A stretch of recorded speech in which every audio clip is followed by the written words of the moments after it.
Alors, tout le monde est là, deuxième jour, il y a la convention qui est dans pasteur Moutoumbo, à outil tout droit à Kinshasa. Donc, est-ce que ça joue à l'émission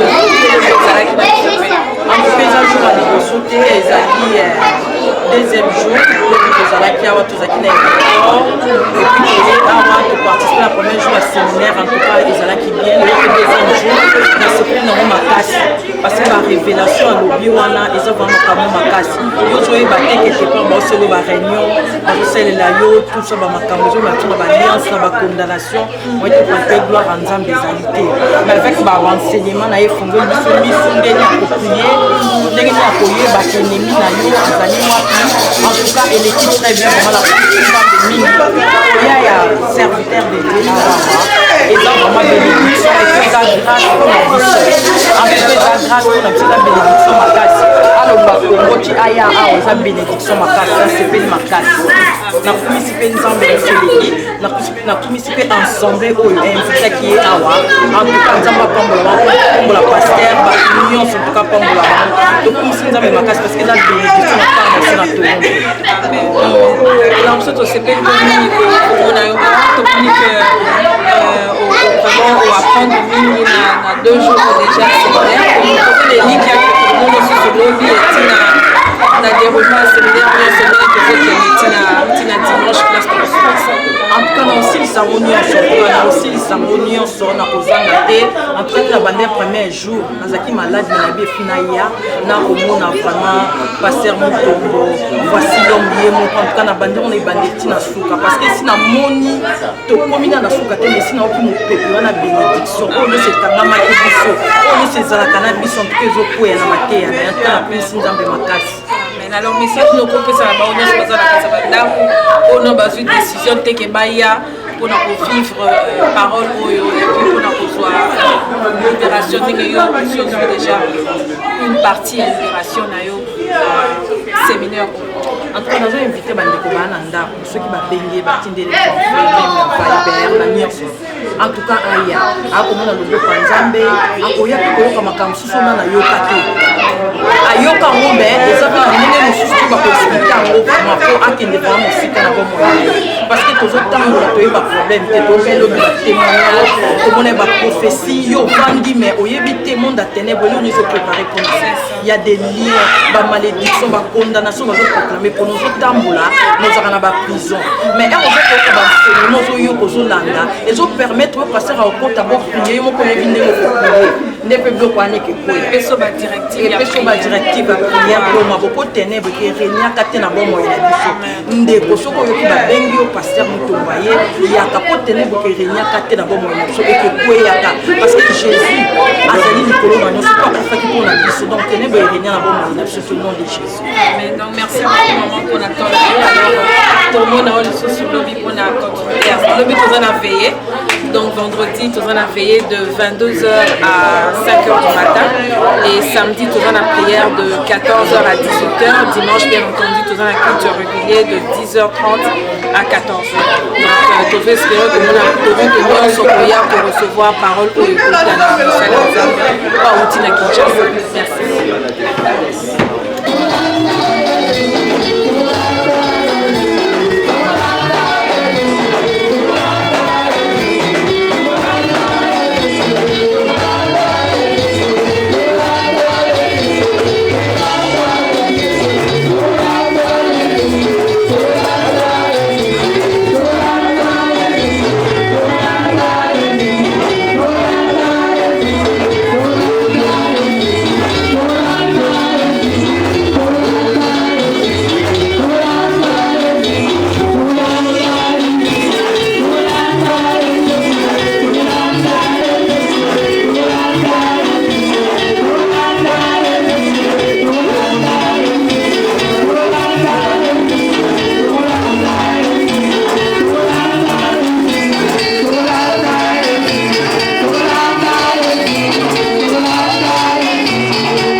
Hier, j'avais donné le nom. Hier, quand je disais, c'est-à-dire, on l'appelle qui? Le commandant du temple. On l'appelle, le commandant du temple. Le commandant de bord. On l'appelle aussi? Non, avant. L'homme a la tué de plusieurs couleurs. Amen. Voici là. Mais il y a une chose que vous avez oubliée. Et c'est là qu'on va dire. Hein? Ah, l'homme a la démarche pastorale. Donc voici l'homme.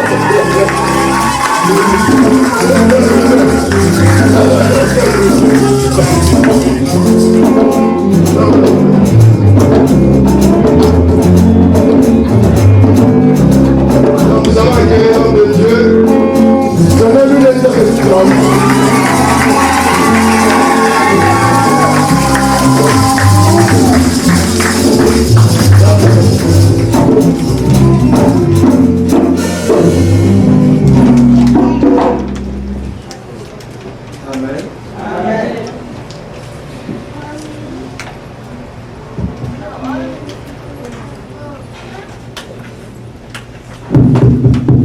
Amen. Amen. Bonsoir tout le monde. Ok, là je vais demander aux frères de lire la Bible. Sans plus gagner le temps.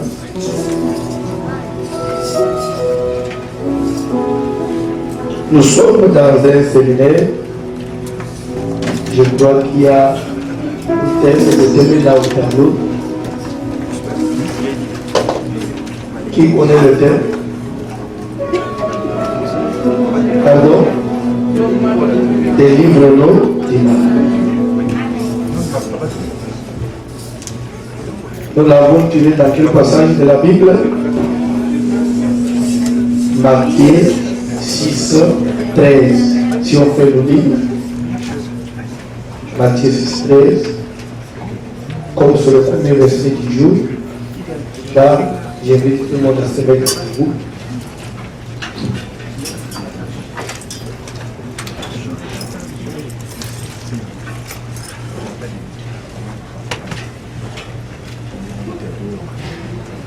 Matthieu 6, 13. Matthieu chapitre 6, verset 13, nous lisons au nom de Jésus. Ne nous induis pas en tentation, mais délivre-nous du mal. Car c'est à toi qu'appartient dans tous les siècles le règne, la puissance et la gloire. Amen. Amen. Vous pouvez vous asseoir qui le bénisse. Mais avant de parler du verset 13, je crois la pensée vient d'abord du verset 9. Verset 9, là je lui ai dit, le même chapitre 6 toujours, je lui ai dit, voici donc comment vous devez prier. Et au verset 13, comment on doit prier? Ne vous induis pas. Donc dans la prière, quand vous priez, dites aussi, demandez aussi à Dieu qu'il ne puisse pas vous induire en tentation, mais au contraire, qu'il vous délivre du malin, pas du mal. Je vous ai dit que dans l'église où j'avais prié la fois, là où nous avons menti, là où nous disions que délivre-nous du mal. Mais dans la Bible, c'est écrit, délivre-nous du malin. Pas du mal. Ne nous induis pas en tentation, mais délivre-nous du malin. Le malin, c'est qui? En d'autres termes, délivre-nous du diable. Délivre-nous de Satan. Amen. Ne nous induis pas en tentation, mais délivre-nous du malin. Avant que je puisse parler, délivre-nous du malin, je vais commencer par ne nous induis pas en tentation. C'est la même pensée. Voici comment vous devez prier. Ne nous induis pas en tentation. Ne nous induis pas. Qui ne doit pas nous induire? Pardon? Que Dieu ne nous induise pas en tentation. Dans d'autres versions, on dit, ne nous soumets pas à la tentation. Ne nous expose pas à la tentation. Il s'agit de quel type de tentation? Il ne nous induit pas en tentation. Et pourtant, quelque part, on dit, Dieu ne tente pas. Si on dit ne nous induit pas en tentation. Et ça vient de qui? De Jésus lui-même. Il dit, quand vous allez prier, demandez à Dieu qu'il ne vous induise pas en tentation. C'est comme pour dire que Dieu a l'habitude de soumettre les gens à la tentation. C'est pourquoi Jésus dit, quand vous allez prier, demandez qu'il ne puisse pas vous induire à la tentation. Il y a de quoi réfléchir là-bas. Amen. Voici donc comment vous devez prier. Et pourtant, un de ses disciples avait demandé, Seigneur, enseigne-nous à prier. Là, c'est Luc 13, Luc 11, premier verset. Luc 11, premier verset. La Bible dit, Jésus priait un jour en un certain lieu. Lorsqu'il est achevé, un de ses disciples lui dit, Rabbi, enseigne-nous à prier au Seigneur, enseigne-nous à prier, comme Jean l'a enseigné à ses disciples. Et c'est comme ça que maintenant, en Matthieu, Jésus va maintenant répondre pour leur dire, voici donc, il répond maintenant à la demande de Luc 11, premier verset. Il vient répondre maintenant à Matthieu 6.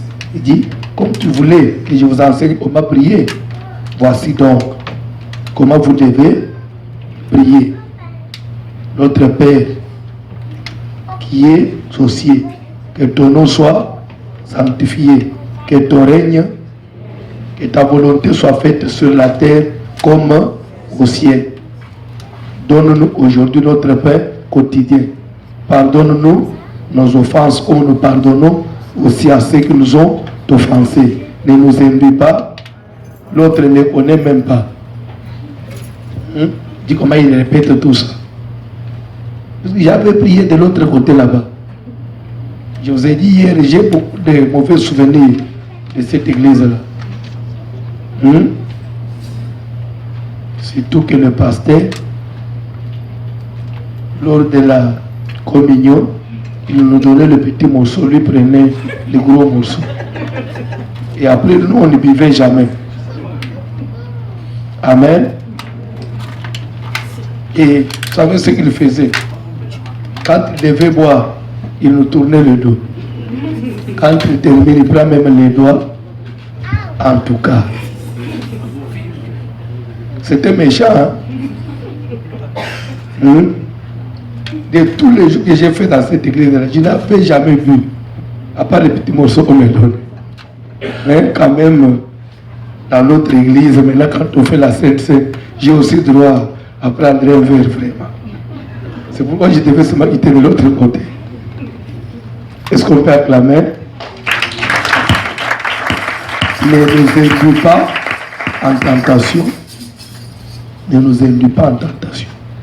Est-ce qu'il s'agit de la tentation comme péché? C'est pourquoi, quand selon la pensée, selon ce que nous avons enseigné là, c'est pourquoi vous avez vu, j'ai insisté pour corriger l'erreur là. Une fois vous dites, délivre-nous du mal, c'est que vous avez changé tous les textes. La pensée, donc l'esprit du texte change automatiquement.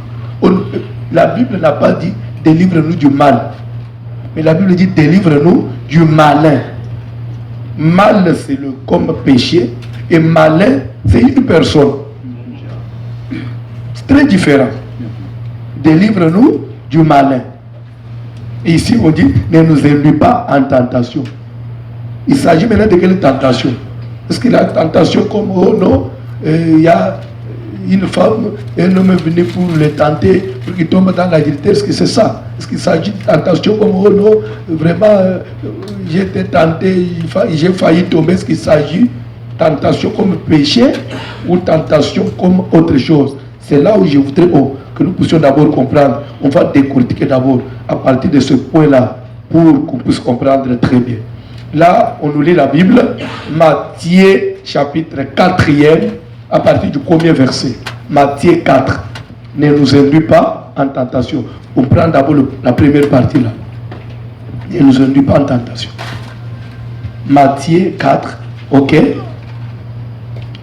Alors, Jésus fut emmené par l'Esprit dans le désert pour être tenté par le diable. Là, on parle de l'attentat. S'il vous plaît, on parle de quoi? On dit alors, Jésus fut emmené par l'Esprit dans le désert pour être tenté par. Donc, l'Esprit de Dieu conduit Christ, notre Seigneur, dans le désert pour un objectif. Et l'objectif, c'était quoi?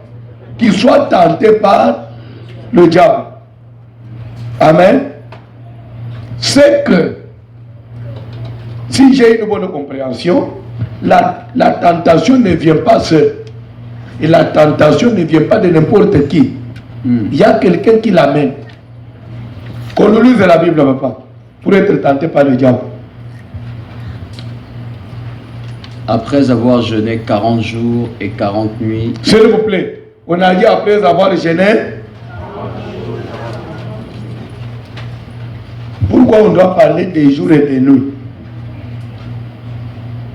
On dit après avoir jeûné 40 jours et 40 nuits. Ça veut dire quoi? Ça veut dire, il y a des fois où nous faisons les jeûnes. Vous commencez le matin jusqu'à 20h, à 18h. Vous avez l'habitude de clôturer le jeûne à quelle heure? Le soir. Ok. À 18h. Et après vous dites, papa, j'ai fait un jeûne de 3 jours. Un jour. Quand on parle d'un jour, un jour à combien d'heures? 24 heures. Tu ne peux pas dire que j'ai fait le jeûne de 3 jours, bien d'un jour, non? S'il faut parler d'un jour, il y a les 12 heures de la journée et il y a les 12 heures du jour et les 12 heures de la nuit. L'ensemble font 24 heures, un jour. On dit après avoir jeûné 40 jours. Et 40 jours veut dire quoi? C'est-à-dire, il y avait, on prend les 12 heures des jours et les 12 heures de la nuit. C'est que pendant 40 jours, que ce soit les jours, que ce soit la nuit, Jésus ne prenait rien. Quand on prend quelque chose le soir, et on fait une semaine, ne dites pas que j'ai fait 7 jours. Oh. Mais c'est clair, non? Ne dites pas qu'on a fait un succès de 7 jours.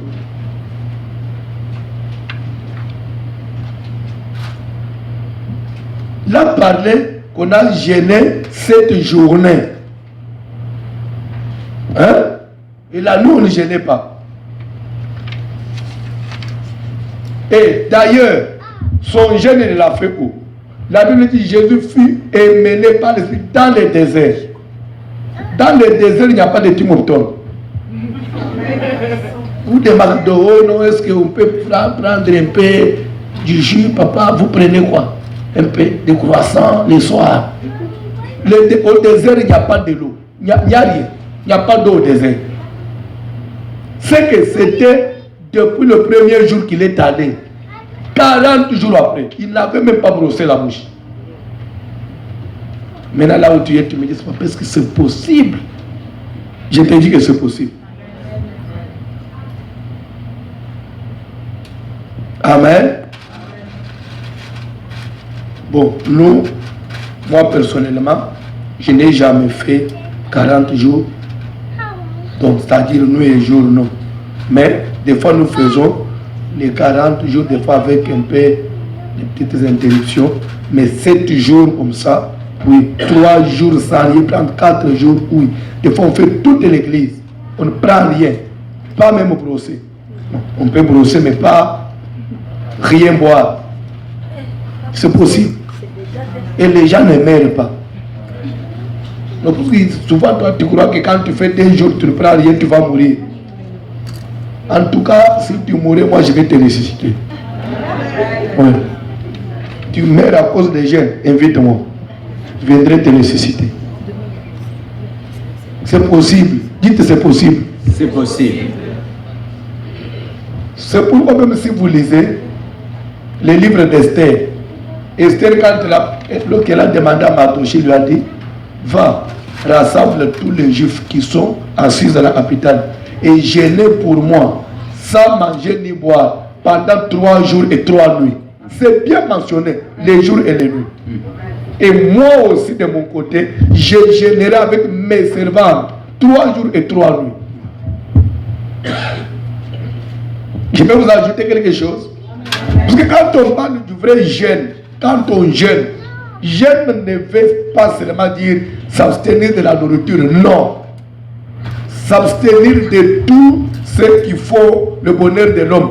Donc, c'est-à-dire qu'il y a des jeûnes où, des fois, tu n'as même pas le droit de monter dans ton véhicule. Parce que j'ai cherché Dieu. Bon, entre parenthèses, quand on parle de jeûne 3 jours, quand on parle de 3 jours et 3 nuits, ça veut dire que même les nuits, quand on est en jeûne, même les nuits, les mariés ne se touchent pas. Tu ne peux pas être en jeûne et la nuit tu t'approches de ta femme, après tu dis qu'on jeûne. Je donne le verset. Je peux donner le verset? Amen. Comment il dit des choses comme ça? Pourquoi ne pas toucher? Je vais te montrer dans la Bible que tu ne dois pas toucher. Parce que si toi tu touches trop tôt.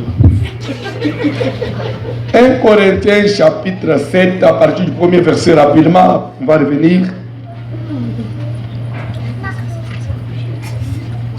Rapidement.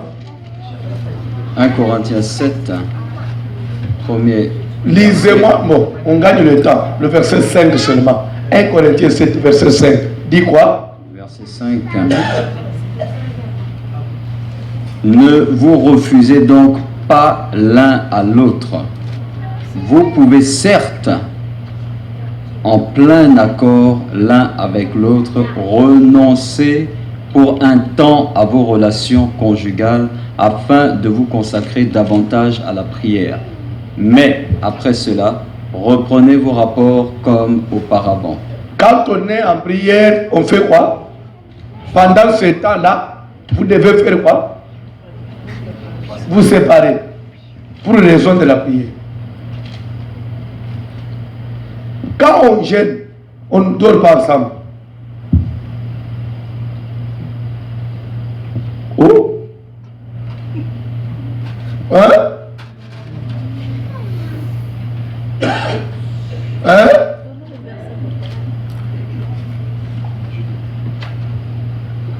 Si vous lisez Joël chapitre 2, la Bible dit, publiez un jeûne, une convocation solennelle, que l'époux sorte de sa chambre et l'épouse de sa demeure.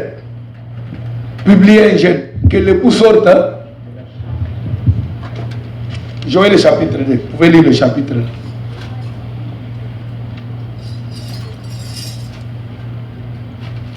Hein? Je crois qu'on peut passer. Hein? Alors vous avez vu que tous les jeûnes que tu as fait là sont annulés. Ah, mais je vous jure, vous ne serez pas conforme. Il faut les prendre à zéro. Les prendre à zéro. Oh papa, j'ai fait un jeûne 4 jours à sec, vraiment, j'ai prié, mais les choses ne marchent toujours pas. Toi, tu parles de 4 jours à sec. Quand on a commencé maintenant à retrancher les on fait moins, tout ça, ça va rester au mieux.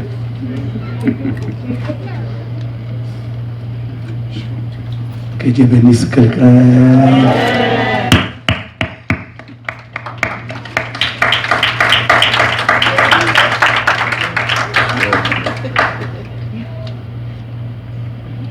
Ça c'est quel heure?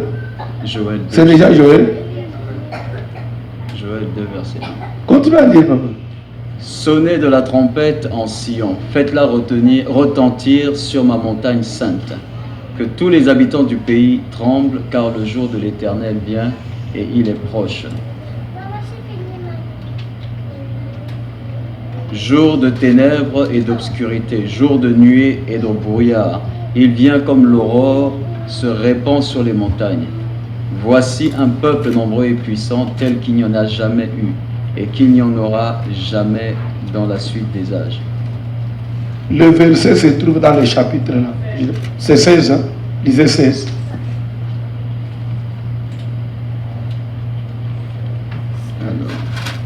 Ok, disait. Assemblez le peuple, formez une sainte réunion, assemblez les vieillards, assemblez les enfants, même les nourrissons à la mamelle, que l'époux sorte de sa demeure et l'épouse de sa chambre. C'est clair? Quand on doit gêner, l'époux doit faire quoi? Libérer quoi? L'époux doit faire quoi? Doit libérer maman. Et maman aussi doit libérer qui?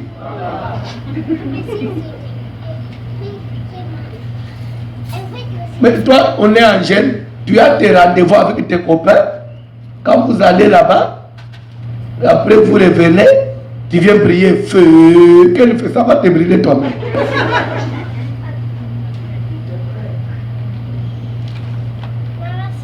C'est clair? Et mais chose grave, en Israël, quand on gênait, on dit même les nourrissons. Nourrisson, ça veut dire quoi? Qui connaît l'âge des nourrissons? Nourrisson, c'est à quel âge? C'est de quel âge à quel âge? Pardon?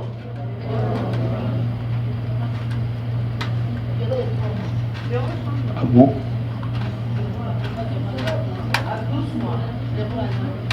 C'est 0 à 2 ans, nourrisson. 0 à 2 ans. C'est-à-dire qu'en Israël, même quand on avait le jeûne, un enfant d'un jour, il n'avait pas le droit de téter. Mais lisez quoi? Le livre de Jonas, le jeûne de Jonas, même les nourrissons, même les bêtes, les animaux, ils ne doivent pas prendre de la nourriture, pas même boire.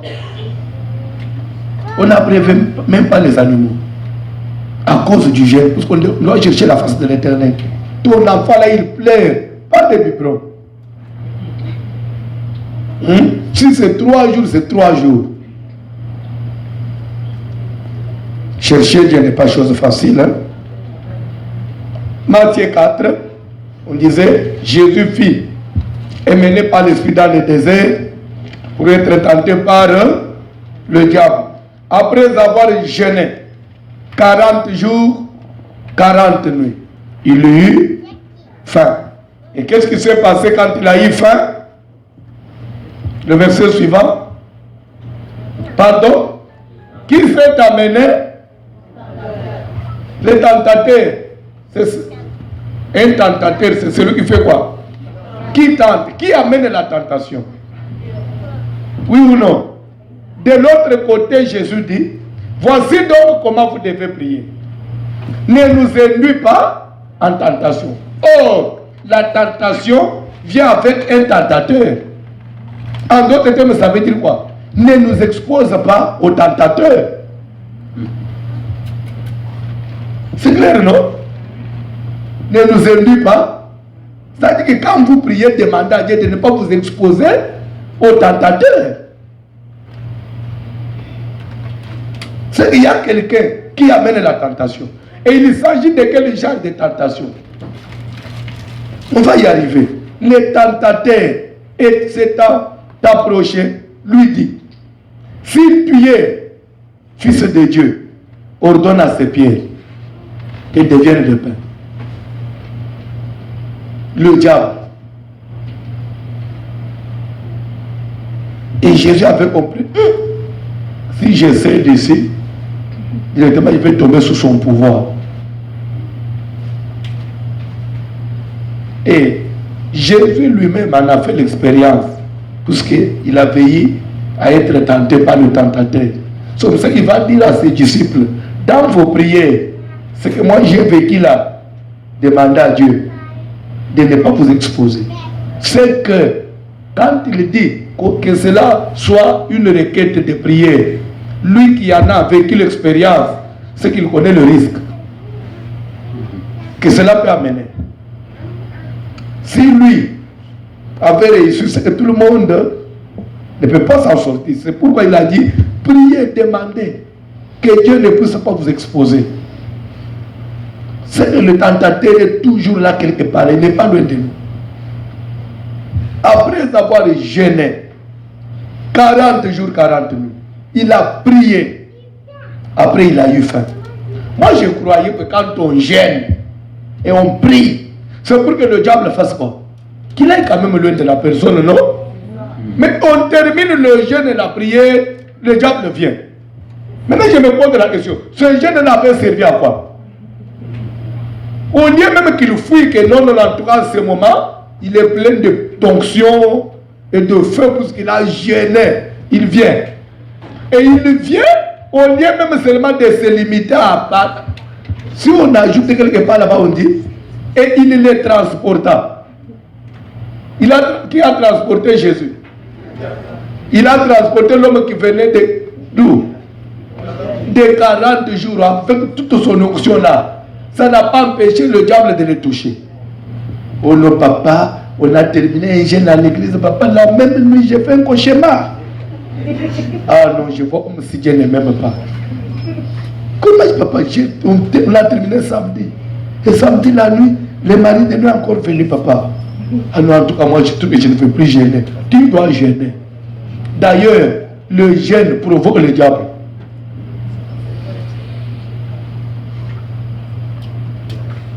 Je vais vous dire quelque chose.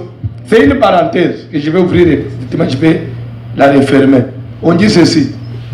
Après avoir jeûné 40 jours, 40 nuits, il eut faim. C'est que pendant le jeûne, vous savez, certaines histoires, c'est... Comment on dit? C'est psychique, psychologique. Hein? C'est la psychologie. Amen. Pendant qu'il était en pleine prière, comme sa psychologie savait que je n'ai pas droit de prendre quelque chose, la famine ne venait même pas. Hein? Il ne ressentait pas que la faim n'est pas venue. Mais la Bible dit ceci. Quand il a fini, automatiquement, comme dans sa tête, il sait que le jeûne est fini, la faim directement. Il eut faim.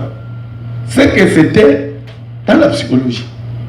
Et comme il a eu faim, la Bible dit, le tentateur s'étant approché. Et il a commencé par quoi? Puisque tu as faim. Il lui demande, tu as faim, oui ou non? Il dit, oui, j'ai faim. Puisque tu as faim. Et si tu es fils de Dieu, ordonne à ses pieds. Mais pourquoi il a commencé seulement par les pains? C'est pour ça que quand on a faim, on a besoin de quoi? Je vais vous dire quelque chose. Dans la vie, c'est vrai, on peut avoir besoin de quelque chose, mais que cela ne devienne pas comme une possession. La Bible dit, ne vous inquiétez, mais toutefois, faites connaître vos besoins. C'est permis d'avoir des besoins, mais quand un besoin devient une inquiétude, ça ouvre la porte au diable. Quelqu'un ne m'a pas compris. Le mariage, c'est le droit de toute personne qui a déjà l'âge de se marier. Mais quand tu commences tout le temps, mariage, même quand tu te promènes, tu vois seulement un homme, il peut me dire quelque chose. Sachez qu'à ce moment-là, comme tu commences à avoir faim, le diable va te proposer les pieds. Quand il a eu faim, ce n'est pas que le diable est venu pour lui dire que monsieur, il lui a déjà amené une solution semblable. Il lui amène les pieds. Il dit, puisque tu as faim, ordonne à ses pieds. Mais est-ce que les pieds, Jésus avait besoin de pierres, mais il avait besoin du pain? Toi, tu n'as pas besoin de n'importe qui, mais tu as besoin d'un mari qui peut te donner le repos. Attention. Amen. Tout homme qui peut passer devant toi n'est pas un bon mari.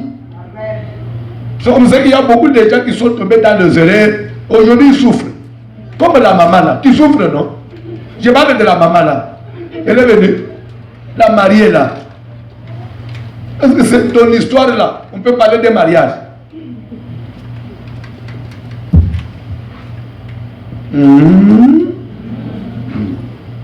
j'ai dit ceci, l'histoire de la maman là.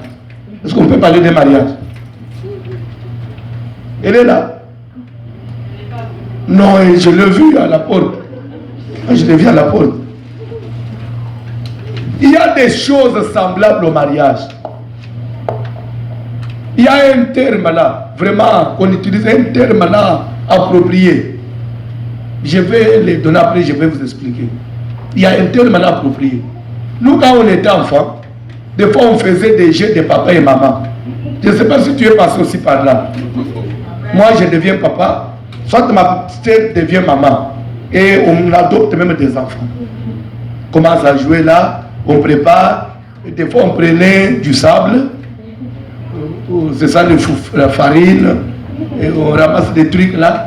Et des fois, pour se laver les mains, on prend toujours le sable, ça devient de l'eau. Comme ça. Et quand tu prends le foufou, maintenant, au lieu de mettre dans la bouche, on mettait ici. Parce qu'on savait que ce n'est pas le vrai foufou. Tu es passé par là. Et chez nous, on appelait ça, à Kinshasa, on appelait ça l'ioto. Mais il y a des gens qui sont mariés, mais qui font le lioto. C'est vraiment le jeu de papa et maman.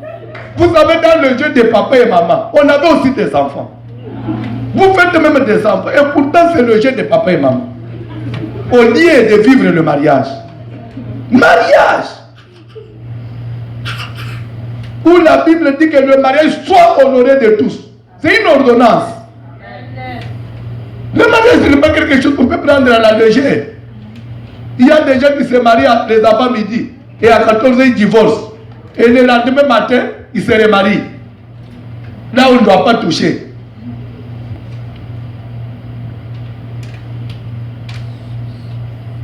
Attends, vous êtes calme.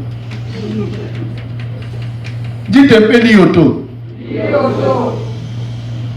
Après le culte, le devoir que je vous donne, que toute femme puisse demander à son mari, est-ce que nous faisons des jeux de papa et de maman ou c'est le mariage? C'est comme ça que vous allez voir les gens qui vivent sous le même toit. Des fois, ils peuvent faire 2 semaines, ils ne se parlent pas. Mais des fois, ils dorment sur le même lit. Quand ils ont sommeil, lorsque l'un a besoin de l'autre, ils se touchent sans se parler. Et le matin, ils sont là. L'ioto. Il est venu au séminaire. Je vais suivre, voici l'homme. Toi, suivre, voici l'homme. La femme de l'ioto. Où est-elle? Cette femme-là, elle est où?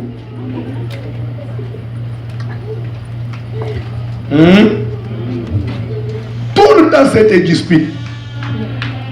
Ils vivent dans l'éternelle incompréhension.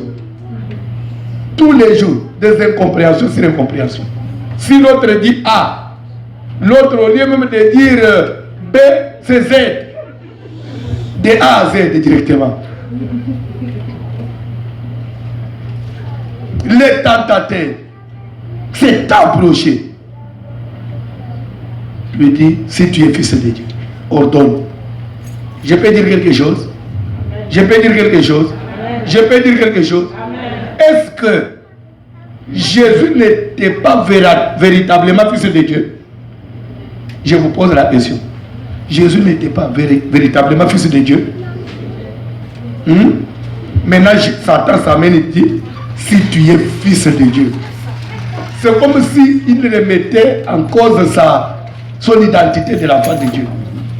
Si tu es, toi si tu es fils de Dieu, parle à ces pierres. Et Jésus aussi savait qu'il était vraiment fils. Si c'était toi et moi, tu sais que je suis fils de Dieu. Et quelqu'un vient dire, si tu es fils de Dieu, parle aux pierres. Tu vas faire quoi? Est-ce que ça va attendre 2 minutes? Vous savez, il y a même les hommes, aujourd'hui, je ne sais pas ici, mais je sais quand même que des fois vous vivez ça sur Internet, comme à Kinshasa, on est fatigué. Je me demande, est-ce que c'est encore la chose de Dieu ou ça devient comme du théâtre? Trop de spectacles dans les églises. Est-ce que Dieu est dans tout ça? Est-ce que Dieu est là pour prouver aux gens? Christ était fils de Dieu. Le diable lui dit, si tu es fils de Dieu, pas. Il pouvait directement dire au diable, oh, tu ne crois pas que je suis... Allez, les pierres devenaient des pains. Mais il ne l'a pas fait. Toi, tu crois que même lorsque des fois vous avez des problèmes, tu dis, papa, non, comment ça? Les gens se moquent de moi d'ailleurs, ils doutent même si il y a des gens qui disent qu'en tout cas, toi, tu ne pries pas. Est-ce que Dieu, il voit ou il ne voit pas? Pourquoi Dieu n'agit pas? Dieu n'agira pas parce qu'il y a des gens qui parlent. Dieu ne viendra pas faire dans ta vie puisqu'on a commencé à douter de ta foi. Non. Dieu ne cède pas au chantage. Dieu, il est Dieu, il reste Dieu, il est égal à lui-même. Je vais vous ajouter un autre élément. Un jour, Jésus, sur la route, un papa s'amène, c'était Jairus. Jairus était un chef de synagogue qui avait son enfant malade. Il vient se jeter au pied de Jésus. Seigneur, fais quelque chose. Ma petite fille est à l'extrémité. Viens, impose-lui les mains afin qu'elle soit sauvée et qu'elle vive. La Bible dit ceci. Jésus n'a pas refusé. Il a accepté la prière. Il a même commencé à faire route avec Jairus pour aller imposer les mains à l'enfant. Dans l'entretemps, la femme de la perte de ça aussi viendra. Seulement pendant le moment de Jairus, vraiment, d'autres personnes vraiment. Elle est venue s'interposer. Elle viendra et touche au vêtement. Jésus s'arrête. Oubliant que Jairus avait une urgence. Commence à demander qui m'a touché. Au lieu même de dire vite que c'est moi, comme ça on termine l'affaire, on continue avec Jairus. La maman aussi commence à éviter. Si j'ai dit si c'est moi, je ne sais pas ce qu'il va, peut-être il va me condamner, peut-être Pierre va me boxer. Il a hésité là. Et Jésus insistait. Qui m'a touché? Si la personne qui m'a touché ne se présente pas, je ne vais plus marcher. Tellement qu'il avait insisté, la femme se manifeste. Seigneur, c'est bon. Dans l'entretemps, pendant que Jésus s'occupait maintenant de la femme, la Bible dit, s'il vint les gens de chez Jairus, ils sont venus lui dire, papa, n'importune plus le maître. L'enfant vient de mourir. Jairus commence à pleurer. Mais écoute, vous allez lire ça, ça Matthieu 5. La Bible dit ceci. Pendant que Jairus pleurait, il y avait même des gens du quartier qui étaient là-bas, tu vois. Cet homme savait qu'il n'avait pas l'option pour guérir l'enfant. C'est comme ça qu'il a fait des manœuvres. Ça, il a fait des manœuvres. La Bible dit ceci. Jésus, sans tenir compte de tout ça, il dit seulement à Jairus, ne crains pas. Et il finit, il calme Jairus. Après, il va continuer avec la femme. Jusqu'à ce qu'il a fini avec la femme. Après, il va dire à Jairus, on peut continuer. On est même de dire à Jésus, non, mais femme, toi, tu es déjà guéri. Attends d'abord que j'aille finir avec ce suppose qu'il y a des gens qui parlent. La Bible dit, sans tenir compte de leurs paroles. Dieu, il ne tient pas compte de ce que ta famille peut dire.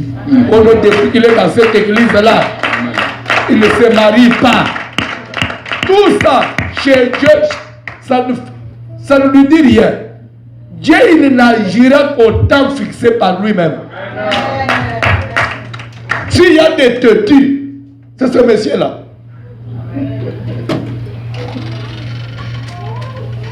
Dieu ne se laisse pas intimider.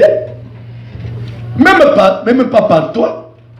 Non, en tout cas, si 2016, papa, si cette année finissait que moi, je n'ai pas ma réponse, je vais quitter l'église. Maintenant, Dieu, avec les anges, commence à trembler. Les anges venaient vite parce que la sœur a dit va quitter l'église. Parce que quand toi tu vas quitter l'église, maintenant, au ciel et sur toute la terre, on va arrêter de prier Dieu parce que toi tu as quitté l'église. C'est ce que tu crois. Ne venez pas avec des intimidations, comme si tu donnais des ultimatums à Dieu, comme si c'était ton ami. Dieu, c'est un grand roi. Il faut le servir avec crainte. Hein?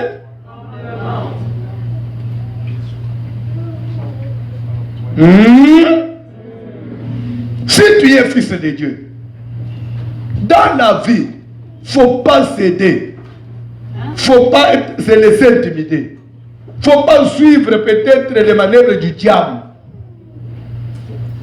Je vais dire quelque chose à quelqu'un. Tel que je suis là, moi je n'ai pas besoin que même à Toronto, tel que vous êtes là, qu'une maman vienne me dire en tout cas, voici l'homme, tu es vraiment un homme de Dieu. Que tu le dises ou pas, ma conscience, c'est que je suis un vrai homme de Dieu. Même si toi tu ne le crois pas, moi-même je sais que je suis un homme de Dieu. Même si toi tu doutais de moi, ça va changer quoi? Oh! Maintenant, moi, je vais commencer à me faire des soucis. Oh non, peut-être ils ont dit que je ne suis pas homme de Dieu. Comme ça, qu'est-ce que je dois faire pour les convaincre? Je vais te convaincre avec quoi? Ma propre conscience me convainc. Et Dieu au ciel sait que je suis un homme de Dieu. Même tel que vous êtes là, qu'il l'accepte, qu'il n'accepte pas, c'est Dieu qui appelle. Si Dieu t'a appelé, ça va changer quoi? Donc, depuis quand pasteur Florent est pasteur. Donc, depuis quand?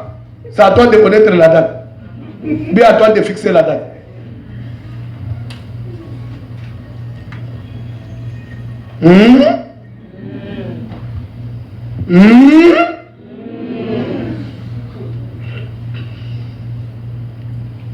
Est-ce qu'on peut continuer?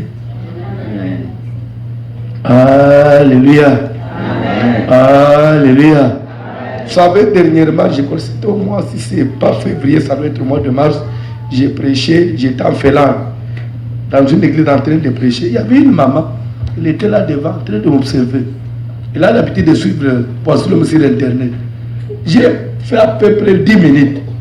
Donc pour elle, jusqu'à là, elle ne croyait pas que c'était Voici-l'homme qu'il avait l'habitude de suivre. Quand j'ai fait seulement, c'est lui!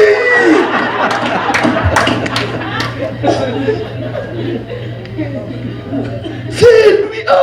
Oh, c'est lui! C'est pourquoi maintenant je suis obligé de faire tout ce que j'ai toujours l'habitude de faire pour que tu saches que c'est moi. Est-ce qu'on peut avancer? Que Dieu bénisse quelqu'un. Alléluia. Alléluia. Job chapitre 1er. Job.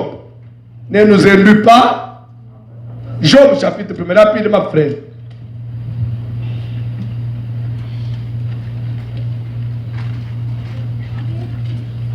Allez-y au tableau, papa. Job 1, verset. Le monde a évolué. Il y avait dans le pays. Il faut quitter les histoires de. Il faut chercher des pages. Il suffit de taper seulement Job 1, directement. Il y avait dans le pays du un homme qui s'appelait Job. Oui. Et cet homme était intègre. Je voudrais que vous puissiez suivre la lecture. Allons-y, papa. Et cet homme était intègre et droit. Il craignait Dieu et se détournait du mal. Il lui naquit 7 fils et 3 filles. Il possédait 7000 brebis, 3000 chameaux, 500 paires de bœufs, 500 ânesses et un très grand nombre de serviteurs. Et cet homme était le plus considérable de tous les fils de l'Orient. Ses fils allaient les uns chez les autres et donnaient tour à tour un festin. Et ils invitaient... Quand on y donnait un festin, ça veut dire quoi? Ils organisaient des fêtes, tour à tour. Donc c'est que la vie des fêtes chez Job, en tout cas, c'est chaque semaine. Pourquoi? Il y avait l'argent. Chez toi, c'est depuis que vous avez fêté depuis l'anniversaire. C'était... Les autres, c'est depuis la fête de Nouvel An, depuis bonne année, jusqu'à aujourd'hui. Hein? Tu vois, papa, avec la fête, on avait là de l'enfant, on a vraiment dépensé, on doit un peu prendre le temps pour travailler encore. Mais Job, ça ne lui disait rien. Là, c'est samedi, chez le premier fils. Deuxième samedi, chez l'autre. Et tout ça, c'était de l'argent pour dépenser. Mais ça ne lui disait rien. Pourquoi? Parce qu'il en avait. C'est que Dieu, il est aussi le Dieu des riches. Amen. Que personne ne te trompe. que ceux qui prient doivent être des pauvres. Ou bien pour aller au ciel, il faut être pauvre ou malheureux. Non. D'ailleurs, ça n'engage que moi. Moi, je doute fort que le pauvre ira au ciel. Un pauvre au ciel, je ne crois pas. Si vous avez des doutes, demain on va encore débattre. Je vais amener des versets. Pauvre au ciel. Je sais que là où tu es là, tu me dis maintenant, et Lazare. J'ai le Saint-Esprit, j'avais compris directement. Et Lazare, quand tu dis pauvre, et Lazare. Tu veux qu'on parle de Lazare demain? Je vais te prouver que ce n'est pas ce que tu crois là. David dit ceci: ne me donne pas trop de richesses, de peur que, emporté, je puisse te renier. Ne me donne pas trop de pauvreté, de peur que dans la pauvreté je fasse quoi? Je puisse pécher et te maudire. Quand vous êtes pauvre, vous serez toujours obligé de pécher. Parce que pour avoir quelque chose, il faut mentir.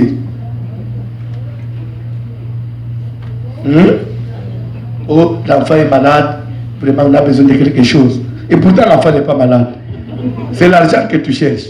Il faut toujours se créer une raison là. C'est comme ça que David a dit, en tout cas, non, pas la pauvreté. Et tu sais, il a refusé la pauvreté. Sur ce point-là, je suis d'accord avec lui. Mais quand il refuse aussi trop d'argent, je ne marche pas avec lui.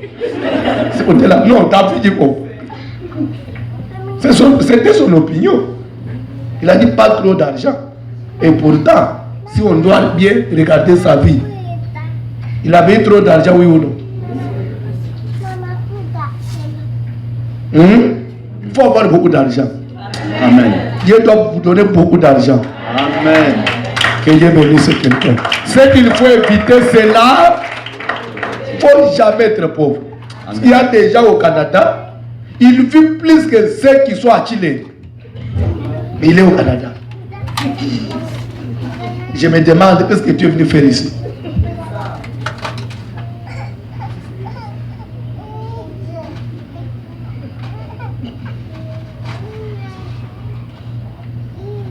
Mmh. 10 ans au Canada, il marche à pied. Mais là, il faut retourner chez lui. Soit quand il va acheter un véhicule, c'est des trucs là, je ne sais pas. On appelle ça chez nous comment? Le mois. Au Canada ici. Un jour, ça va te bloquer sur l'autoroute.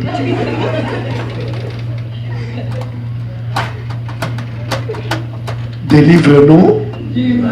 Toi, Dieu doit te délivrer. Bon. J'avale. J'ai avalé. Que Dieu te bénisse. Lisez-moi la Bible, papa. Ses fils allaient les uns chez les autres et donnaient tour à tour un festin. Continuez, papa. Et ils invitaient leurs 3 sœurs à manger et à boire avec eux. Et quand les jours de festin étaient passés, Job appelait et sanctifiait ses fils. Chaque fois qu'on terminait avec la fête, Job faisait quoi? Il invitait ses enfants pour les sanctifier. Mais pourquoi les sanctifier? Car Job disait, peut-être, ils ont péché. Et ils ont offensé Dieu dans leur cœur. Dans leur... C'est-à-dire qu'ils supposaient. Ce n'était pas qu'ils étaient sûrs qu'ils ont péché, non. Peut-être dans leur pensée.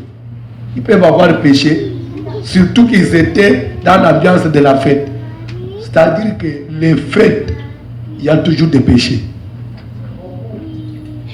On a des gens, il est prêt à s'absenter dimanche à l'église, puisque samedi il était à une fête de mariage jusqu'à 6 h du matin. Il faut être sorcier. Surtout dans vos villes ici. Vous êtes prêts à ne pas venir à l'église, mais pour aller répondre à un mariage. Là, avec des robes, vos robes, des soirées avec des talons.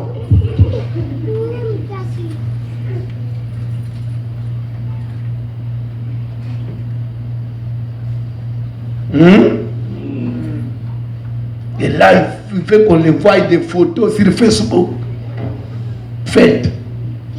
Mais l'église, vous n'avez pas le temps. Là, papa, demain je vais travailler. Mais les fêtes, vous êtes là jusqu'au matin. Là, vous ne regardez pas la montre. En tout cas, aujourd'hui, ne regardez pas la montre. Parce que dans les fêtes, non, en tout cas, je ne regarde pas la montre. Quand vous allez dans les fêtes, vous ne regardez pas la montre. Il y a des gens qui ne connaissent même pas la valeur de l'église, la valeur de Dieu. Avant qu'on termine, que Dieu fasse grâce, je vais vous parler sur l'importance de l'église. L'église, c'est quoi? Pourquoi on doit venir à l'église? Est-ce qu'on doit venir à l'église parce qu'on a le temps? Quand on a seulement le temps?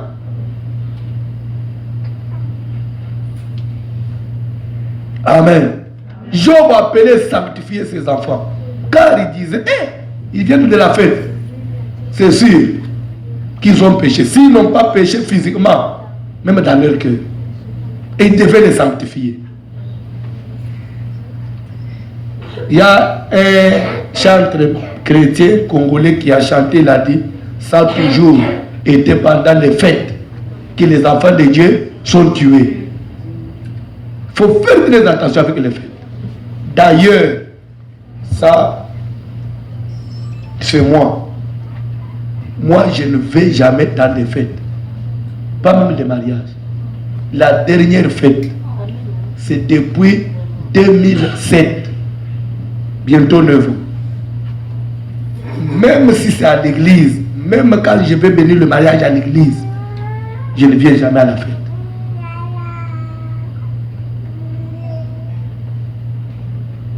Ça, c'est moi. Pourquoi? Je sais tout ce qui se passe dans les fêtes. Je n'aime pas souiller ma conscience.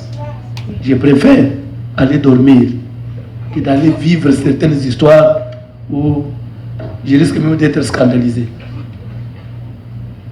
L'accoutrement dans les fêtes, moi je viendrai pour assister à ça.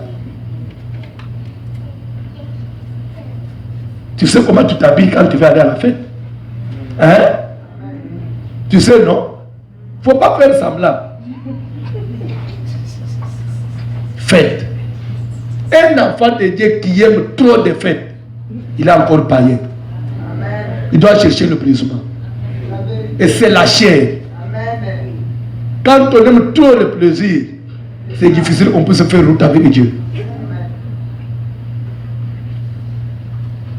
Vous allez trouver une grande maman comme ça. Oh, c'est mon anniversaire. À ton âge là. Et là, il oblige tout le monde. Vous ne m'avez pas souhaité l'anniversaire. Nous, on doit que ce soit à ton âge là. Ce sont les histoires des petits enfants. Oh, un vieux papa comme ça, oh, c'est mon anniversaire. Maintenant, nous, on doit faire quoi? C'est ton anniversaire, c'est ton affaire. Laisse-nous tranquille. Et puis, birthday, à ton âge là, et puis birthday. Toi, tu as toujours les souvenirs des jours de ta naissance, à 40 quelque chose d'années. Mais pourquoi Jésus n'a pas fêté l'anniversaire dans la Bible, si cela était nécessaire? Et Pierre a fêté l'anniversaire.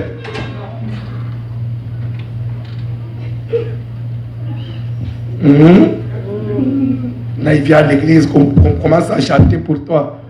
Joyeux anniversaire, puis le maman comme ça. Et maintenant, ton enfant va faire quoi? Hein? Ton enfant maintenant va faire quoi?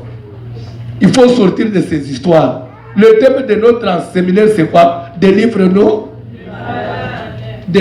des anniversaires. Papa, allons-y vite. Il est parti. C'est lui qui lit la Bible. Oh.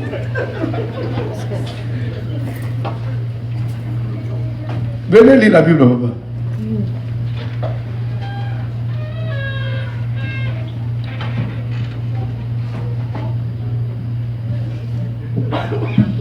Puis il s'est levé de bon matin, oui. Et quand les jours de festin étaient passés, Job appelait et sanctifiait ses fils, puis il se levait de bon matin et offrait pour chacun d'eux un holocauste.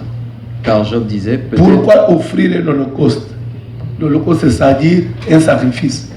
Il faisait pour chacun de ses enfants une offrande. Parce que vous savez que c'est dans le devoir sacré de tout parent, de temps à autre, faire des offrandes pour vos enfants. Puisque c'est aux parents de chercher même à tailler les chemins pour leurs enfants. Si vous ne savez pas, si tes enfants ne réussissent pas, c'est de ta faute. Oh. Si tes enfants ne réussissent pas dans leur vie, c'est la faute des parents. Je peux donner un passage. Genèse 27, la Bible dit ceci. Isaac devenait vieux. On dit Isaac devenait. C'est-à-dire qu'en train de faire quoi? De vieillir. Il va appeler son fils Esaü. Il dit, mon fils, voici, je suis vieux. Et je ne connais pas le jour de ma mort. Va dans le champ. Prends tes armes, va dans le champ. Chasse-moi du gibier. Fais-moi aimer comme j'aime, que je mangerai. Afin que mon âme te bénisse avant ma mort. Comme vous dites que tout parent avant de quitter cette terre de vivants, il faut bénir tes enfants. Il faut laisser tes enfants avec une bénédiction. Quand on laisse les enfants pauvres, les enfants avec des problèmes, non, il faut demander à tes parents. Je vais ajouter notre verset. Jean chapitre 9, verset 1 à 4. Jésus vit en passant un homme avec les naissance. Ses disciples lui firent cette question. Rabbi, qui a péché? Et cet homme ou ses parents, pour qu'il soit aveugle, pour qu'il soit dans cette situation, est-ce que c'est de sa faute ou la faute à ses parents? Et c'est ça la parole de Dieu. Ça c'est dans la Bible. Quand tu ne te maries pas, demande à tes parents. Pourquoi, maman, toi tu t'es marié facilement et nous on ne doit pas se marier? La vie des parents peut compliquer l'avenir de leurs enfants. Je vais ajouter un autre verset. Je vais encore parler. Genèse chapitre 9 à partir du verset 20. La Bible dit ceci. Noé commença à cultiver la vigne. Il but du vin, se livra et se découvrit au milieu de sa tente. Cham, père de Canaan, vit la nudité de son père et le rapporta dehors à ses deux frères. Lorsque Noé se réveilla de son vin, il apprit ce que lui avait fait son fils cadet et il dit, maudit soit, au lieu de dire maudit soit Cham, mon fils qui a vu ma nudité, il dit maudit soit Canaan. Canaan, le fils de Cham. Si Canaan était maudit, c'était la faute de qui? Si son père n'avait pas vu la nudité de Noé, lui allait être maudit. Si tu souffres, demande à tes parents qu'est-ce qu'ils ont fait pour que tu mérites un tel sort. C'est ça, c'est la vérité. Quand toi, maman, tu menais une vie, aujourd'hui tu es avec tel mari, demain tu es avec l'autre. Tu sais pas ce que ça peut engendrer aux enfants. Au lieu même de faire les offrandes, tu es là, tu discutes encore.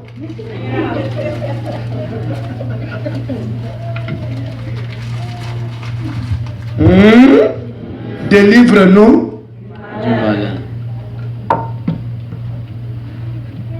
S'il y a eu des choses que les parents de la Bible ont cherchées, c'était aussi l'avenir de leurs enfants. Genèse 24, la Bible dit ceci. Abraham, devenu vieux, il va faire appel à l'un de ses serviteurs, le plus ancien de sa maison, l'intendant de tout, parce que Dieu l'avait mené dans toutes choses.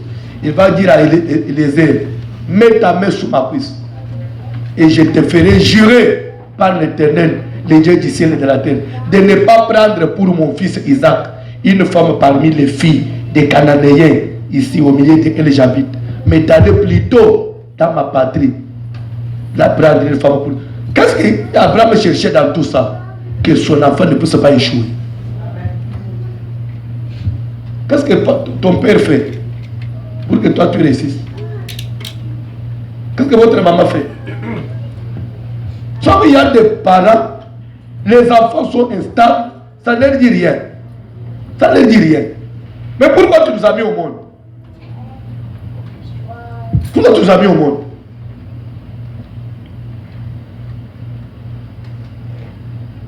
Je vais vous ajouter un élément. Vous connaissez Jacob. Vous connaissez Jacob. Jacob aimait Joseph plus que tous ses autres fils. Oui ou non? Il lui fit une tunique de plusieurs. Cela avait suscité une jalousie chez ses frères. Ils sont allés plus loin. Ils ont vendu Joseph. Après, ils viendront dire à Jacob, ton fils est mort. Quelle était l'attitude de Jacob après qu'il ait appris que Joseph était mort? Hein? Quelle était l'attitude de Jacob? Il a mis le vêtement de deuil. Il a commencé à dormir par terre. Et la Bible dit, Jacob refusa de se faire consoler. Il a dit, ou soit que Dieu vienne me prendre, que je puisse rejoindre mon fils, si réellement il est mort. Mais s'il n'est pas mort, que Dieu me fasse retrouver mon fils. Il est resté dans les prières toute la vie. Comme Joseph n'était pas mort, un jour on viendra lui dire, papa, on a retrouvé ton fils. C'est que c'était déjà la réponse à ses prières. Puisqu'il était parent, il ne peut pas perdre mon enfant comme ça. Mais si c'était toi, il est mort, c'est fini. Qu'est-ce que je vais faire? Il a dit jamais, c'est mon fils. Ou soit, s'il est vrai qu'il est mort, que Dieu me prenne. S'il n'est pas mort, que Dieu me fasse retrouver mon fils. Un jour, on viendra lui dire, ton fils vit, il est en Égypte. Et pas seulement il vit, il est même élevé. Il est devenu premier ministre de l'Égypte. Pendant que Joseph de l'autre côté souffrait dans les prisons, quelque part il y avait un intercesseur. Il y avait quelqu'un qui cherchait la face de Dieu pour lui. Il y avait quelqu'un qui dormait par terre. Il y avait quelqu'un qui restait en gêne tous les jours.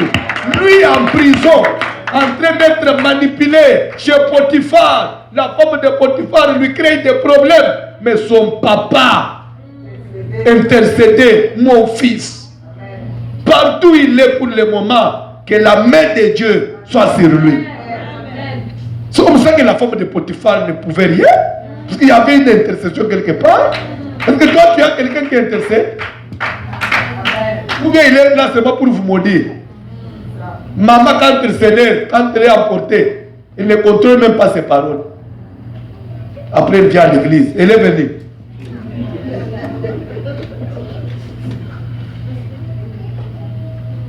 Je ne sais pas si on peut avancer.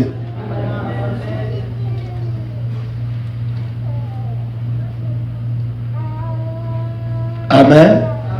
Alléluia. Même chose pour nous les hommes de Dieu. C'est au pasteur de chercher la croissance de l'église, de chercher la bénédiction de l'église, de chercher à ce que les enfants de Dieu voient la main de Dieu. Même s'il faudrait faire venir les prophètes de Kinshasa, ils doivent venir. Pourquoi? Que ce que Dieu m'a donné, voient la main de Dieu. Ces gens ici. C'est au pasteur de prier, chercher la main de Dieu pour les enfants de Dieu. Laisse que Dieu puisse vous bénir. Amen. Que notre passage ici vous ouvre les portes. Que ceux qui n'avaient pas marché puissent marcher. Que Dieu vous ajoute ce que vous n'avez pas. Ah, ton amen est faible. C'est comme si tu n'es pas convaincu. C'est-à-dire que les enfants de Job pouvaient dormir calmement. Parce que de l'autre côté, notre papa fait des offrandes. Notre maman fait des offrandes. C'est toi qui fais des offrandes pour tes enfants. Même s'ils sont encore petits, apprenez à défendre l'avenir de vos enfants. Parce que si aujourd'hui on te cherchait et que le diable n'arrivait pas à te toucher, il va toucher les enfants. D'ailleurs, on va y arriver. Lisez la Bible, papa. Rapidement. Mais d'aller... Non, on est dans les livres de Job. Or, ça sont des parenthèses que j'ouvre. C'est comme ça que c'est ainsi que Job avait coutume d'agir. Verset 6. Or, les fils de Dieu vinrent un jour se présenter devant l'Éternel. On dit, or, les fils de Dieu vinrent un jour se présenter devant l'Éternel. Je peux vous poser la question. On dit le fils, il s'agit de quel fils de Dieu? À cette époque-là, on dit le fils de Dieu vinrent devant Dieu. Non, on dit, oh, les fils de Dieu vinrent un jour se présenter devant l'Éternel. Oui, mais les enfants de Dieu, c'était que l'enfant de Dieu. À l'époque des jours. Vous savez quoi? Vous savez quoi? Dieu, l'affaire de Dieu ou la chose de Dieu a commencé avec Israël. Oui ou non? Abraham, Isaac, Jacob et les 12 tribus. Mais Job, lui, descendait de qui? Puisque si la terre de Dieu s'était révélé à Abraham, et Job venait d'où? Et quand on dit les fils de Dieu vers, il s'agissait de qui? S'il vous plaît, pour votre connaissance, l'appellation fils de Dieu, la Bible n'a jamais attribué cela aux anges. Ce langage, c'est pour les humains. D'ailleurs, la Bible dit, auquel des anges Dieu a déjà dit, mon fils. Dieu ne peut jamais appeler les anges fils de Dieu. Les anges sont des êtres au service de Dieu. Et pour votre information, les anges n'ont jamais été créés à l'image de Dieu. Non. Ce sont des êtres spirituels au service de Dieu. Les anges ne sont pas créés à l'image de Dieu. C'est seulement l'homme. C'est pourquoi Dieu a dit, faisons l'homme à notre... Mais il n'a pas dit créons les anges à notre image. Non. Il a seulement créé les anges. Et je vous ajoute un autre élément. Puisque les anges ne sont pas créés à l'image de Dieu, le premier groupe des anges qui s'est rebellé au ciel avec Satan, depuis là jusqu'à aujourd'hui, il n'y a pas eu de mesure de grâce. Mais nous les humains, combien de fois on a eu à gaffer? Mais Dieu nous cherche toujours à cause de la ressemblance de l'image que nous avons.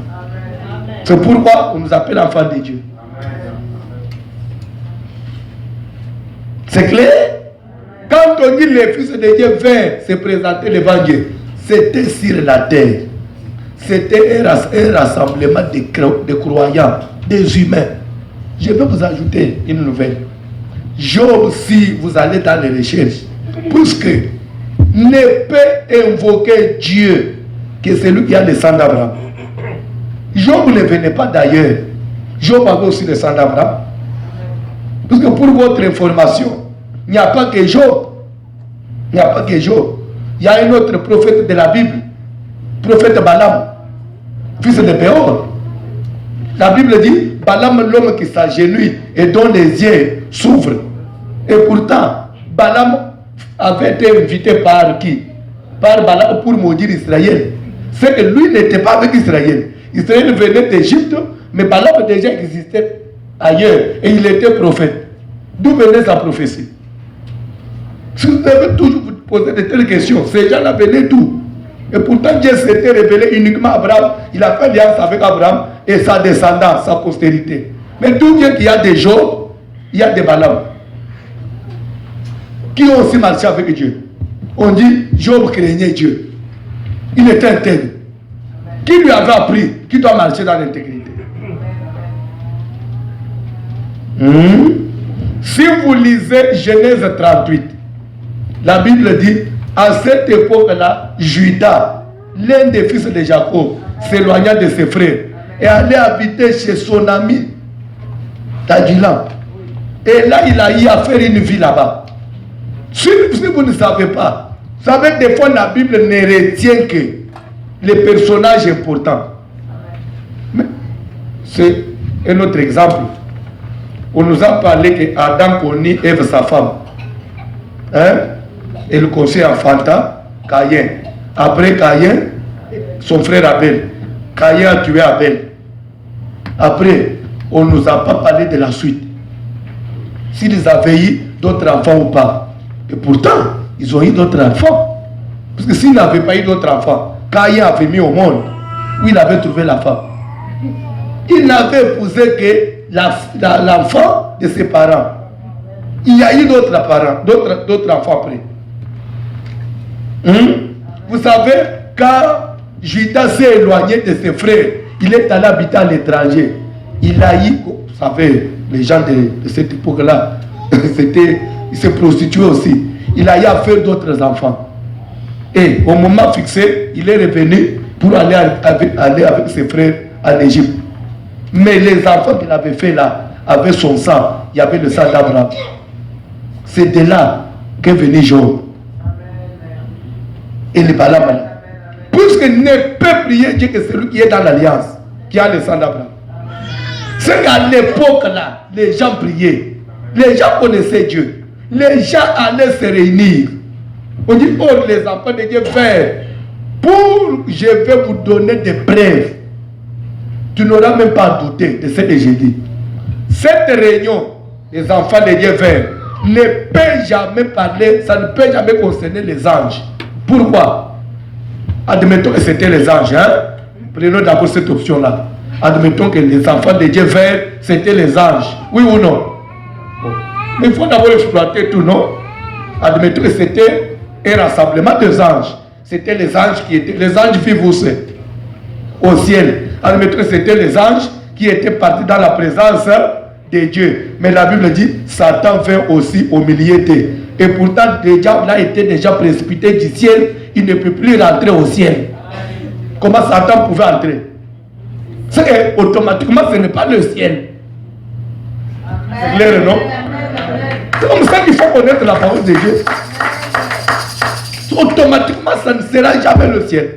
Ça ne peut jamais être le ciel. Parce que le diable, depuis les jours où il a été précipité, la Bible dit, sa place ne fut plus trouvée au ciel. Il est ici sur la terre. C'est que le rassemblement avait eu lieu sur la terre. Alors, si c'était sur la terre, c'était des humains. La Bible dit, les enfants de Dieu vinrent se présenter devant. Quel est un enfant de Dieu? Quel est cet enfant de Dieu-là qui ne connaît pas le rendez-vous de Dieu? Quel est ce chrétien-là qui ne se présente pas devant Dieu? Il est du 1er au 31, occupé. Toujours il travaille. On le voit à l'église une fois. Après, il nous dit qu'il est enfant de Dieu. Toi, enfant de Dieu. Toi, tu es enfant de l'argent que tu cherches. Tu n'es pas enfant de Dieu. La Bible dit, on te mesurera avec la mesure que tu utilises pour les autres. Toi, pour les choses de Dieu, tu sais, tu ne donnes pas beaucoup de temps. Et Dieu aussi, à votre tour, il va faire quoi? Il y a des gens dans cette salle. Quand tu étais au pays, tu passais nuit tous les jours à l'église. Tu crois que puisque tu es au Canada, tu as eu le ciel. Canada, c'est le ciel.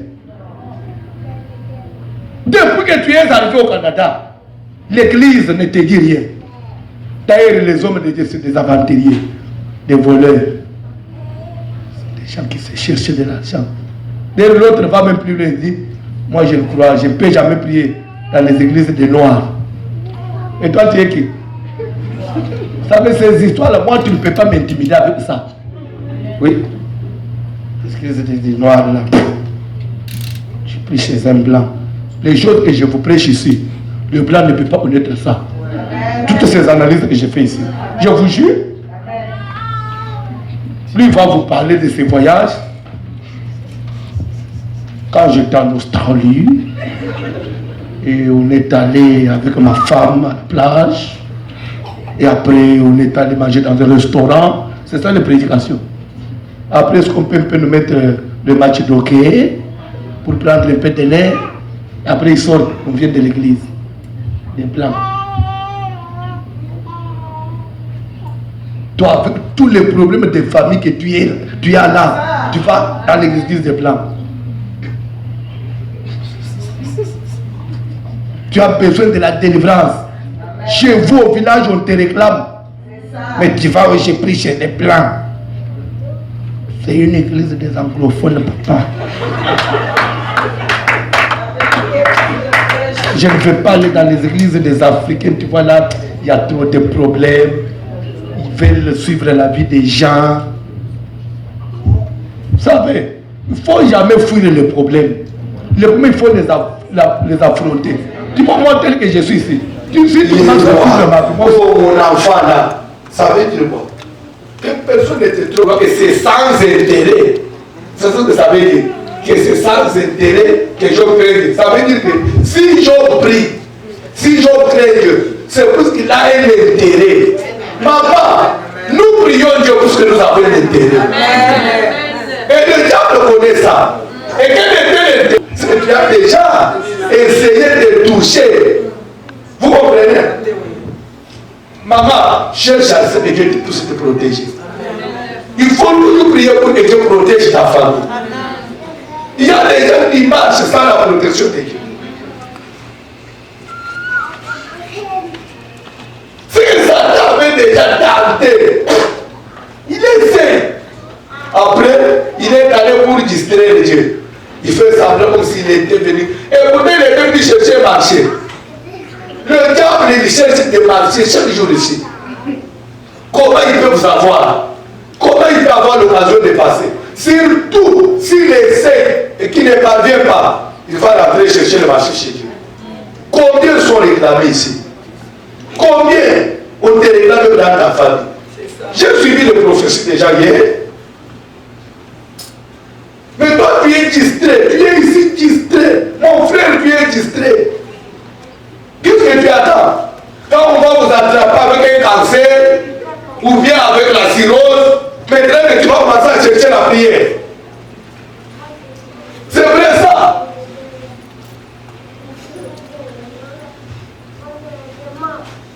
C'est toi qui peux te comporter comme ça. Avec tout ce que tu as comme combat. Il y a des gens qui ont grandi dans la souffrance ici. Tu sais le même pour sortir du pays. Pour toi, ce n'était pas facile. Tu es venu par miracle. Aujourd'hui, tu te retrouves ici, tu oublies la prière. La prière. Toi, tu négliges l'église. Et vous savez, s'il y a des gens qui peuvent glorifier Dieu au Canada, c'est vous. Pourquoi? Il y a ces gens-là. L'église, la salle, ils le louent. Donc, c'est une salle commune. Ils ne sont pas seuls. Chaque collègue donne 2 heures. C'est comme l'autre. Tu connais où vous étiez avant. Quand je prêche comme ça, on me fait signe. Pasteur, il faut terminer parce qu'il y a des gens dehors qui veulent aussi. Mais vous avez une salle à vous. Où quelqu'un peut même venir rester en retraite ici. Ici, vous pouvez faire des veillées.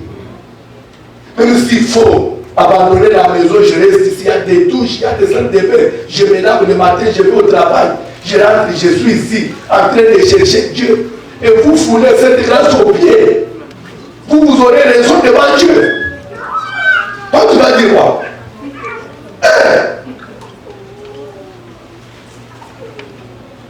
C'est vrai ça.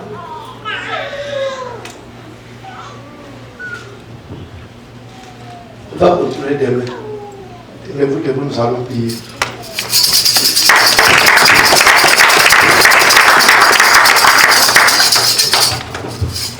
Avant de passer à la... Tenez-vous debout. Je vous laisse seulement épingler quelque chose là. Et à la fin, Satan va dire à Dieu. Parce que c'est sans intérêt que je crains. C'est parce que tu le protèges. C'est parce que tu l'as béni. C'est tout. Ouvre le pays. Si tu veux qu'on essaye, donne-moi seulement l'occasion. Vous avez compris? Qu'on touche à ce qui lui appartient. Dieu aussi, il s'est laissé distraire. Je peux donner mes mots. Vous allez voir, je vais donner. Dieu s'est laissé emporter. Dieu s'est laissé distraire par cet entretien avec le temps. Il va dire, ok, voilà tout ce qui lui appartient. Mais seulement, ne touche pas à sa vie. Qui a livré Job à Satan? Le diable est allé provoquer Dieu pour que Dieu puisse faire quoi? Livrer Job. C'est pourquoi Jésus a dit, quand vous priez, demandez à Dieu, ne nous induis pas en tant que ça veut dire quoi? Ne nous livre pas à Satan comme tu l'avais fait pour Job. C'est que Dieu dans ses habitudes, il suffit que le diable le provoque seulement, il le livre. Jésus, connaissant son Père, Il dit, j'ai connu les faiblesses de mon père. Quand vous commencerez à prier, il faut lui dire de ne pas faire ce qu'il avait fait pour Job. Quand le diable viendra vous réclamer pour vous, qu'il ne vous aide pas. Parce que c'est vrai même de parler de la vie de Job. Mais Job avait risqué. Dieu a seulement dit, touche à ce qui lui appartient. Et quand le diable s'est retiré, le même jour, il avait laissé Job avec quoi?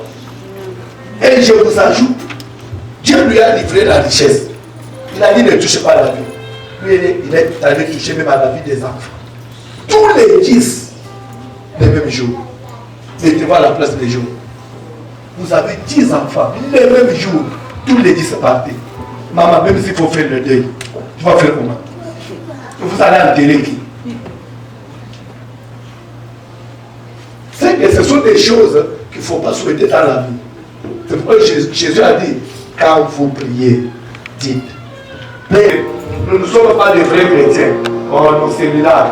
Qu'est-ce que tu crois? Est-ce que vraiment c'est d'une manière sincère? Essaye un peu de remplir tout ce qu'il a. Jésus a dit, priez pour que cela ne vous arrive pas. Moi, j'ai toujours dit à Dieu, toi, tu connais mon cœur.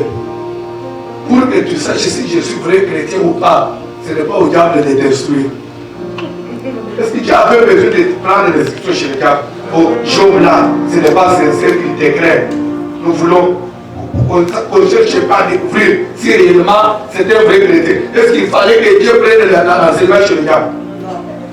Lui qui sonne les guerres des rêves. Mais pourquoi il a livré Job?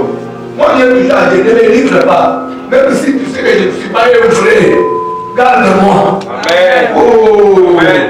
Même avec mes faiblesses, garde-moi seulement. Je ne sais pas m'exposer au diable. Et je peux perdre tout ce que je perds les enfants. Pourquoi? Et je vais perdre les 10 enfants. Est-ce que quelqu'un peut dire aujourd'hui, Seigneur, ne m'expose. Vous avez compris déjà l'enseignement. Ne m'induis pas, Seigneur. Si des sorciers de ma famille viennent à la vie, ne laisse pas, Seigneur, la porte ouverte. Garde-moi. Garde-moi même ce que le Père m'a donné. Garde-moi, garde mon mariage. Garde ma santé. Cantique, s'il vous plaît. Cantique, la prière. Oh, est-ce que quelqu'un sans prière? Mais les mots. Sois concentré. Yahweh, Yahweh.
de prière. Tu fais quoi?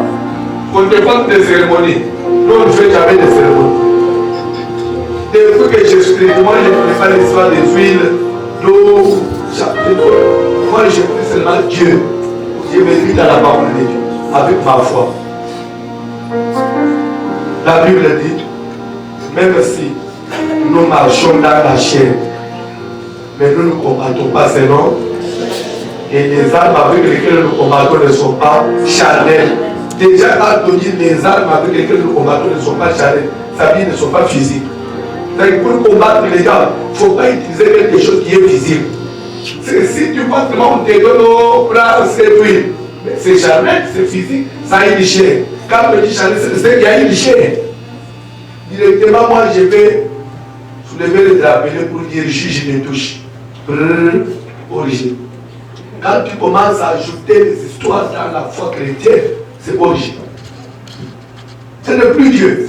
Paul dit, même si nous marchons dans la chair, mais nous ne combattons pas selon. Et les armes avec lesquelles nous combattons ne sont pas, elles sont spirituelles, elles sont puissantes. L'accident, votre sœur là a connu l'accident, jamais, plus jamais ça. En 2016, nous attendons l'élévation. Tu viens ici au passé, je viens d'acheter une nouvelle maison. C'est ça des choses que nous on cherche. Parce que tu peux descendre dehors, et dire cette Dieu. Je viens de la voir maintenant, il nous fait dire. C'est ça ce que nous voulons cette année 2016. Mais vous avez pas de déception ici. Prie Dieu. Si le monde des ténèbres n'a planifié les déceptions, il veut que pas nous se plaire que le fait de devenir sale et de poursuivre. Je suis Seigneur,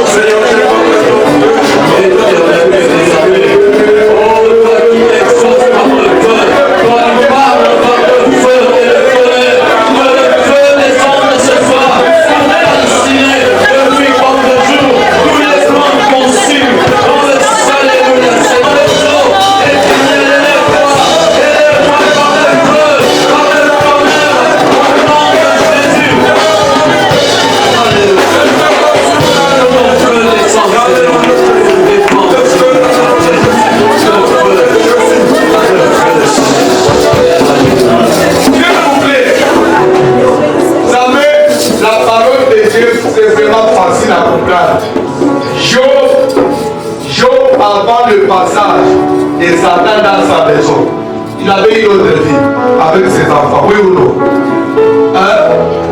Habitué à faire des fêtes tous les week-ends.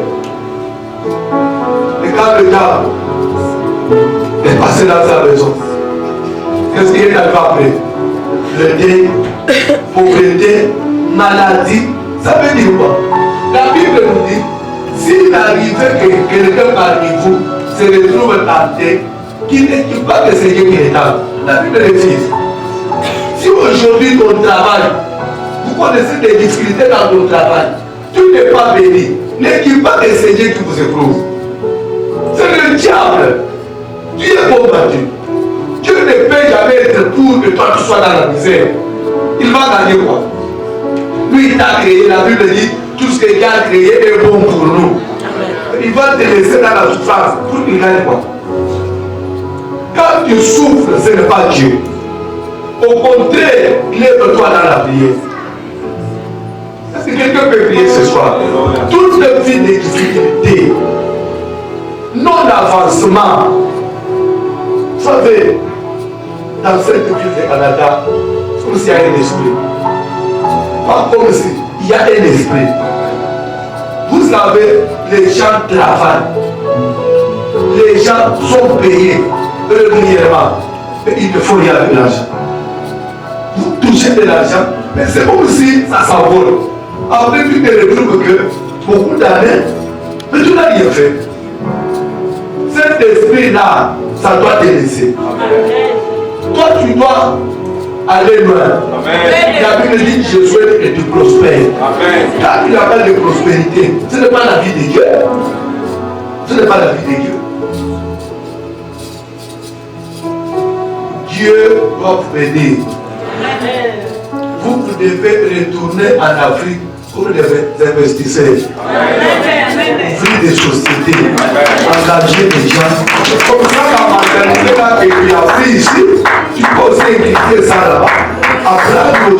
marié à bien payer les gens. Il faut qu'on paye les gens ici. Tu n'es pas venu ici t'enregistrer. Il ne faut pas passer trop des années, tu n'avances pas. Tu risques de payer ici, tu n'as rien fait. Oh, je voudrais que tu pries ce soir. S'il y a un esprit qui te retient, qui fait que tu ne puisses pas avancer, il faut vous toucher de l'argent, mais tu n'arrives pas à épargner. Toujours des dettes. Des dettes. Trop de sorties.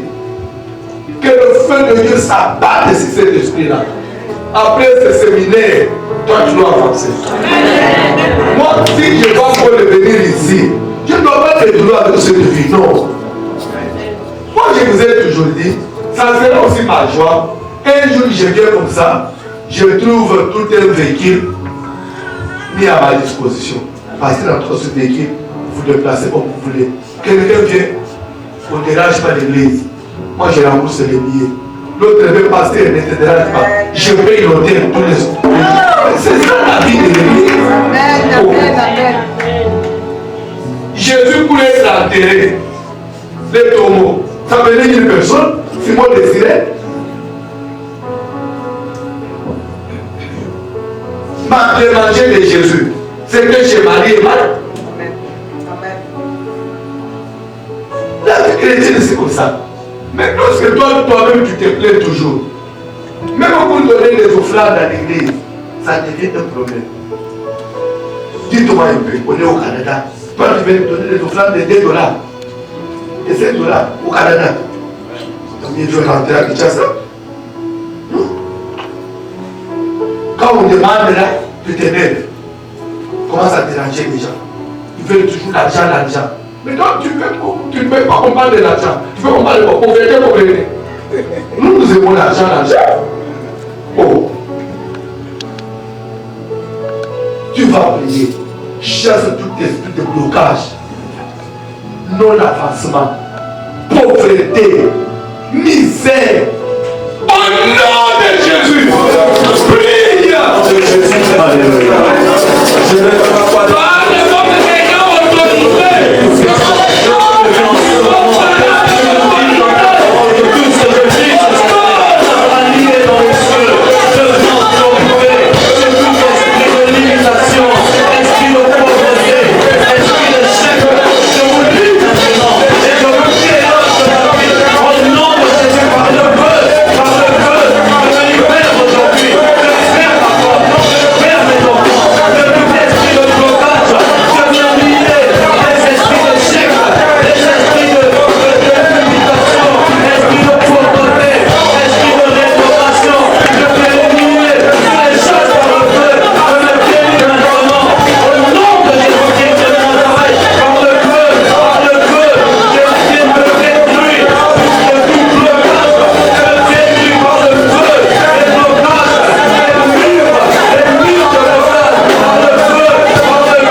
Demain, il y a veillé. Demain, à 22h.